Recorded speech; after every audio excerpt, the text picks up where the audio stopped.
विश्वासघात की बायकोची सामूहिक ठुकाई। हॅलो फ्रेंड्स, मी माझ्या आयुष्यातील अतिशय लज्जास्पद गोष्ट आपल्या सर्वांना सांगत आहे। मी एक प्रायव्हेट जॉब करतो। सकाळी जेवण करून कामाला जातो आणि रात्री उशिरा थकलेला परत येतो। मी एक सामान्य अंगकाठीचा 35 वर्षाचा विवाहित पुरुष आहे। माझं नाव प्रकाश आहे आणि माझ्या बायकोचं नाव ममता आहे। तिचं वय 29 वर्ष आहे। तिची फिगर अतिशय जबरदस्त आहे। तशी तर ती साधी सुधीच आहे। सर्वांसोबत मनमोकळेपणाने बोलते ती। तिचे भरलेले उभार आणि बाहेर उठून निघालेली तिची गांड सर्वांनाच आकर्षित करते। आमच्या लग्नाला 5 वर्षे झाली असून आम्हाला अजूनही मुलंबाळ नाही, त्यामुळे ती एका सामाजिक संस्थेत काम करायला जाते। तिचा वेळही कटतो आणि तिला पैसे पण मिळतात। सामाजिक संस्थेत ती काम करत असल्याने तिची ओळख सरकारी अधिकाऱ्यांशी होत असते। तसेच ती त्यांच्यासोबत टूरवर पण जात असते। ही गोष्ट 2 महिन्यांपूर्वीची आहे। मी सकाळीच जेवण करून ऑफिसला गेलो, पण ऑफिसमध्ये एक छोटासा फंक्शन असल्याने आम्हा सर्वांनाच लवकर सुट्टी मिळाली। त्यामुळे मी दुपारीच घरी आलो। जेव्हा मी घरी पोहोचलो तेव्हा मला माझ्या घरापासून काही अंतरावरच एक मोठी कार उभी असलेली दिसली। मी सरळ घराकडे गेलो तर मला बाहेर टाळा लावलेला दिसला। मला वाटलं की माझी बायको बाजारात गेली असेल। माझ्याकडे दुसरी चावीही नव्हती, त्यामुळे मी मागे फिरणार तोच मला आतून काही आवाज ऐकू आले। मी बाजूच्या खिडकी जवळ गेलो आणि त्यामध्ये असलेल्या छोट्या छिद्रातून आतमध्ये बघितलं तर मला फार मोठा धक्का बसला। माझी बायको बेडवर नंगी बसली होती आणि तिच्या समोर 3 पुरुष नागडे उभे होते। त्यातील एक जण माझ्या बायकोचा सामाजिक संस्थेतील सहकारी होता आणि दुसरे दोघे त्याचे मित्र असावेत, जे थोडे गुंडमवाली सारखे दिसत होते। तिच्या त्या सहकार्याला मी चांगलाच ओळखत होतो। तो चांगला श्रीमंत माणूस होता, त्याच्यामुळेच माझ्या बायकोला तिथे काम आणि पैसाही मिळत होता हे मला माहिती होतं। त्यामुळे मी काही बोलत नव्हतो। ती त्याच्यासोबत नेहमीच मोकळेपणे वावरायची। मला माझ्या बायकोला या स्थितीत पाहून खूप राग आला। असं वाटलं की आत्ताच आतमध्ये जावं आणि तिला ठोकून काढावे। पण बघ, मला असंही वाटलं की हे गुंडमवाली मिळून मलाच मारून टाकतील, म्हणून मी चुपचाप समोर काय होते ते बघायचं ठरवलं। माझी बायको आज त्या तिघांकडून चुदणार हे मला कळून चुकलं होतं। त्यामुळे मी आता तिची सामूहिक चुदाई पाहून नंतर ते गेल्यानंतर मी हिला चांगलं ठोकून काढायचं ठरवलं। ती म्हणत होती, माझी जरा हळूवारपणे ठुकाई करा। एका वेळेस तिघांसोबत चुदण्याची ही माझी पहिलीच वेळ आहे। ते तिघेही दारूचे प्याले हातात घेऊन तिच्या समोर नंगे उभे होते। त्यांचे काळे मोठे सोटे उठलेले होते। मग त्यांनी ममताला दारू पाजायला सुरुवात केली, जेणेकरून ती अतिशय मदमस्त होऊन चुदेल। ममता दारू पिताच नशेत यायला लागली। मद्याचा ग्लास ती आपल्या ओठांना लावत व मग तोच ग्लास त्यांच्या ओठांना लावत त्या तिघांनाही ती मद्य पाजत होती। तसंच त्यांचे सोटे त्या मद्याच्या पेल्यात बुडवत त्यांचे मद्याने भरलेले सोटे चुसायला लागली। 2 हातात 2 सोटे आणि तोंडात तिसऱ्याचा सोट्या असं करून ती चुस्त होती। काही वेळ त्यांचा सोट्या चोखल्यानंतर ती बेडवर लेटली आणि तिने तिचे चिकण्या टांगा पसरल्या। एक जण समोर आला आणि त्यानं आपलं तोंड तिच्या छकुलीवर टेकवले आणि तिची छकुली चाटायला लागला। ममताला खूप मजा यायला लागली। ती त्याचं तोंड आपल्या छकुलीवर दाबून तो आनंद घ्यायला लागली। बाकी दोघे जण तिच्या उभारांना दाबत तिचे निप्पल्स चोखत तिच्या उघड्या शरीरावर चुंबन करत होते। माझी रांड बायको बडबडत होती, चाटा आणखी, किती मस्त चाटता तुम्ही छकुली, माझ्या या गरम छकुलीला आज तुम्ही थंड करा। माझी बायको एवढी रांड असेल याची मला कल्पनाच नव्हती। ती रांड आणखी मोठमोठ्याने बडबडायला लागली, चाट आणखी माझी छकुली। माझा नवरा तर कधी माझी छकुली चाटतच नाही. थोडाच वेळ सोट्या छकुलीत घालतो आणि झोपून जातो. त्याचा सोट्याही छोटासाच आहे. तुमचे सोटे तर किती मोठे मोठे आहेत. आज मला तर खूपच मजा येईल चुदाई करून घेण्यात. तिचे शब्द ऐकून मला माझा फार मोठा अपमान झाल्यासारखं वाटलं. पण मी ते निमूटपणे सहन करत होतो. काही वेळाने त्याने त्याचा सोट्या तिच्या छकुलीवर ठेवला आणि आतमध्ये घुसवला. त्याबरोबर ती मोठ्याने ओरडली, "आऊ!" त्याचा मोठा सोट्या तिची छकुली चिरत आतमध्ये सामावला होता.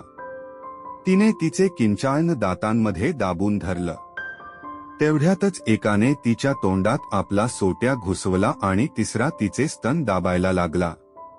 10-15 मिनिटात त्याने तिला चांगलं चोदलं आणि मग तो तिच्या छकुलीमध्येच झडला.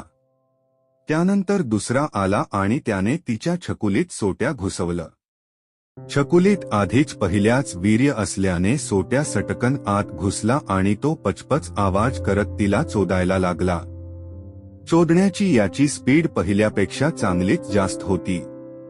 ममता मोठमोठ्याने ओरडत होती, "आई! गगगग! मरते!" लगेच त्यानेही ओरडत तिच्या छकुलीत आपलं वीर्य सोडलं. एवढ्यात पहिला परत आला आणि म्हणाला, "साली रांड, आता मी तुझी गांड मारतो." त्यावर तिसरा म्हणाला, "अरे थांब, आधी मला चोदू दे." तसा तो मागे हटला आणि बसला. हा तिचा सामाजिक संस्थेमध्ये सहकारीच होता. तो बेडवर लेटला आणि तिला म्हणाला, "ममता, आता तू माझ्या सोट्यावर उड्या मार." ती खुश होत म्हणाली, "हो ना, मला आवडते झवायला." असं म्हणत ती त्याच्या सोट्यावर बसली. त्याचा सोट्या तिने आपल्या छकुलीत घातलं आणि त्यावर उड्या मारायला लागली. मग मागून तिची गांड मारायची इच्छा असलेला गुंड आला आणि त्याने तिला थोडं समोर दाबून धरलं. तशी तिची गांडवर उठली. त्याने आपली थुंकी तिच्या गांडीवर लावली आणि तिच्या गांडीत आपला सोट्या घुसवला. ती नाही नाही म्हणत विरोध करायला लागली. तेव्हा त्याने तिच्या गांडीवर जोरदार चापट्या मारल्या. तशी ती चूप झाली आणि तो तिची गांड मारायला लागला, जी आजपर्यंत कुंवारीच होती. मीही अजूनपर्यंत तिची गांड मारली नव्हती. एवढा मोठा सोट्या ती आपल्या गांडीत प्रथमच घेत होती. त्यामुळे तिला अतिशय वेदना होत होत्या. ती ओरडली, "अरे भडव्या, छकुली चोद, गांड सोड." माझी फक्त छकुलीचं झवायचं ठरलं होतं. पण तो काही ऐकत नव्हता आणि त्याने तिची गांड मारणे सुरूच ठेवले. इकडे खालून दुसरा छकुली झवत होता. मग त्या तिघांनी आपापली पोझिशन चेंज केली. खालचा वर झाला आणि वरचा खाली आला. मग तिचा खास सहकारी तिची नुकत्याच ठोकलेल्या गांडीत आपला सोट्या घालून तिची गांड मारायला लागला आणि खालचा गुंड वीर्याने भरलेली तिची छकुली चोदायला लागला. ते दोघेही अतिशय निर्दयतेने तिला चोदत होते. ती मोठ्याने ओरडत होती, "सोडा, सोडा मला, फक्त छकुली चोदा." तेवढ्यात तो तिसरा गुंड तिच्या तोंडाजवळ आला आणि तिच्या तोंडात त्याने आपला सोट्या कोंबला. आता तिच्या तोंडून आवाज येणं बंद झालं. फक्त गु गु गु आवाज येत होता.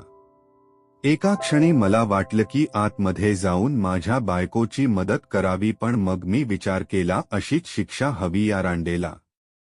साली मला धोका देत होती. आता कळवळत झवत आहे गांड. तिच्या तिन्ही छिद्रात सोटे भरले होते. तिच्या तोंडात, तिच्या छकुलीत आणि तिच्या गांडीत. काही वेळ त्या दोघांनी मिळून तिची गांड आणि छकुली मारली आणि मग त्या दोघांनीही आपले वीर्य आपापल्या छिद्रांत सोडलं. तिची छकुली आणि गांड वीर्याने भरून वाहत होती. इकडे तिसऱ्यानेही तिच्या चेहऱ्यावर आपले वीर्य सोडलं. मग तिघेही उठले आणि कपडे घालत तिच्या अंगावर पैसे फेकले. ते तिघे रूम बाहेर पडण्याच्या तयारीत असताना मी लगेच धावत बाजूला झालो.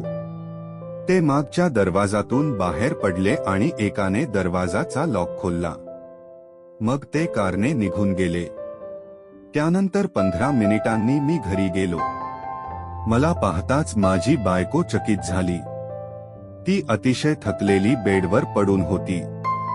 मला बघताच ती किचनमध्ये पाणी आणायला उठली, पण अडखळून पडणार तोच मी तिला सावरलं आणि विचारलं, काय झालं, कुठ लागलं का ममता? ती म्हणाली, सकाळपासून कंबर लचकली आहे, त्यामुळे उभा राहायला त्रास होतो. मी कसेबसे तिला किचनपर्यंत पोहोचवलं. माझी बायको एका वेळेस 3 पुरुषांसोबत चोदून घेऊनही माझ्यासोबत अशी वागत होती तशी काहीच झालं नाही. तिने मला विचारलं, आज कसे काय लवकर आलात? मी म्हटलं, आमच्या ऑफिसमध्ये कार्यक्रम होता त्यामुळे आम्हाला लवकरच सुट्टी मिळाली. तिच्या स्थितीवर मला फार दया आली. मी तिला बेडवर नेलं आणि म्हटलं, मी तुला मूव्ह लावून देतो. असं म्हणत मी मलम घेतलं आणि तिची साडी वर केली आणि तिच्या कमरेवर आणि मुख्य म्हणजे तिच्या गांडीवर मसाज करून दिली. मला तिच्या गांडीतून आणि छकुलीतून वीर्याचे काही थेंब टपकत असलेले दिसले. मी ते मलमांमध्ये मिसळले आणि तिची चांगली मसाज करून दिली. काहीही झालं असलं तरी ती माझी बायको होती. अशाच नवनवीन कथांचा आनंद घेण्यासाठी व्हिडिओला लाईक करा आणि रात्रीच्या चावट कथा या चॅनेलला सबस्क्राईब करा आणि बेल आयकॉनला क्लिक करा. त्यामुळे तुम्हाला नवनवीन कथा सर्वात आधी पाहता येतील. धन्यवाद.